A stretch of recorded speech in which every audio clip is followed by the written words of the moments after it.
butcher knife that looked just like the one from the movies. "Run," I whispered to Patricia. "What?" "Run." I grabbed my sister's hand and we bolted down the sidewalk. Behind us, I could hear the man break into a full sprint. Heavy boots pounded against the pavement, getting closer with each step. Patricia's fairy wings were slowing her down, catching on bushes and mailboxes. She was stumbling and trying to keep up with my longer legs. "Ryan, I can't run this fast."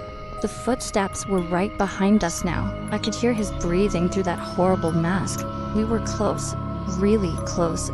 Just then, Patricia tripped and went down hard, scraping her knee on the concrete. She started screaming, not just from pain, but from terror. She had seen the knife too.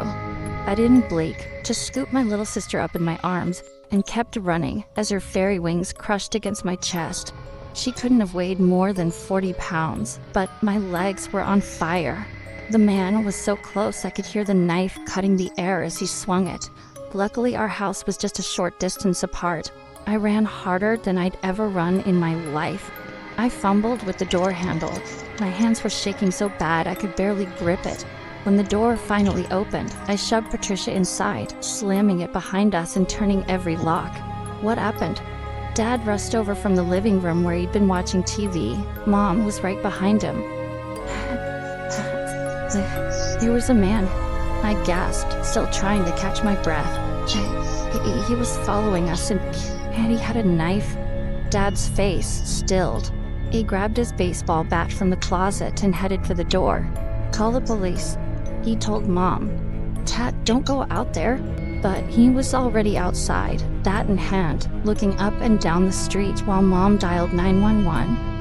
He came back in 5 minutes. "You sure you saw him there?" I nodded. The cops showed up 20 minutes later and took our statements. They searched the neighborhood, but didn't find anything. The officer said it was probably just someone's costume that scared us, that we might have overreacted. But the next morning, Dad found deep stabbing marks over his mailbox. Those were fresh cuts that definitely weren't there before Halloween night. The police came back and took photos, but they never found who did it. Patricia had nightmares for weeks after that.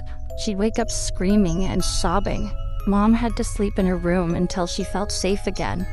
I never told my parents about the part that scared me the most, how perfectly steady he was throughout, like he'd done this before. We moved to a different neighborhood the next year. Dad said it was for a job, but I knew the real reason. Every time we drove past our old house, those knife marks were still there on the mailbox, reminding everyone that monsters sometimes wear masks and walk among us on Halloween night.